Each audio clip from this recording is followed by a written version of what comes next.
Welcome to Oxford Heirlooms. In this video, I'm preparing the pattern pieces, and I'm also going to sew the pleats on the front of the day gown. So I've got my back piece cut out. I marked the bottom of the placket and the center top of the back. But I'm not going to cut that yet because as I was looking at the pattern instructions, it has a rather, how should I say, unusual placket. So I will get to that placket when I get to that point in the instructions. Okay, so I've cut out my two little sleeves. Okay, now each one of these sleeves, because it's going to have a row of insertion, going horizontal along the sleeve. I have drawn with my friction erasable pen. I marked the word back on the two sides, and with my friction erasable pen, I drew a line where the bottom of the insertion is supposed to go. And then I cut out my pattern piece using the piece for view 1 and view 2, and I traced where my pleats are supposed to go.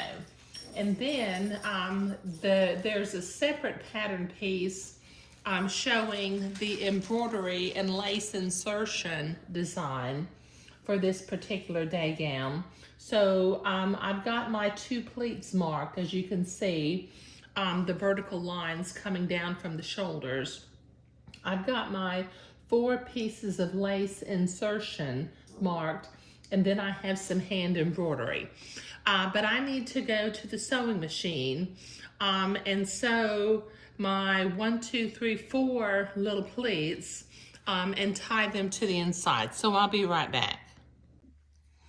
Okay, so I'm at the sewing machine, and on the first pleat that I'm going to sew, I'm going to finger fold along the line. Well, you know what I need to do first? I need to make a little horizontal line at the bottom of that pleat so I know where to drop my needle in. So just using my friction erasable pen, I'm going to draw just a tiny little horizontal line at the bottom of the pleat line. Because once I fold it, I won't see my line, and I want to make sure that I start in the right place. So now I will finger fold this along the line that I drew, bring it over to the sewing machine, starting at the bottom of the pleat rather than at the shoulder. This is like a 3/16 inch pleat when I measured it. So I'm going to drop my needle in at the level of that little line that I drew. There we go. And then sew a pleat.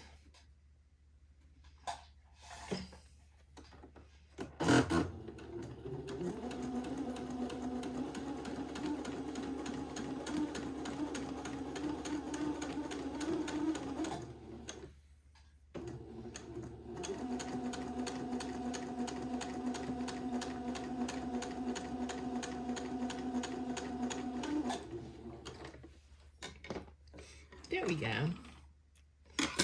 Okay, now at the bottom of the pleat, rather than clipping the threads, I'm gonna separate them so I've got one on the right side of the pleat and one on the left side of the pleat. And using a sewing needle, I'm going to thread my needle with both my top thread and my bobbin thread and take it to the back or the inside of the garment. Just go in at the level of the bottom of the pleat. Bring the loose thread to the back. Do the same thing for the bobbin thread.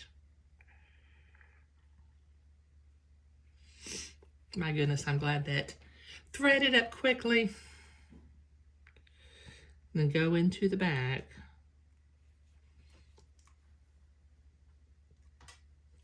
Now from the inside at the bottom of the pleat, I'm going to tie an overhand knot to keep the pleat from opening up and separating. Once I've got that knot tied, and it's a stopper knot so it won't come untied, I'm going to clip the thread a little bit close. Now I need to repeat this process 4 more times for my other 4 pleats, but that'll take me a minute. Okay, so I've got my 4 pleats sewn in, and they're all 4 tied on the back at the bottom of the pleat. Okay, so in this video, I was preparing my pattern pieces and sewing my pleats.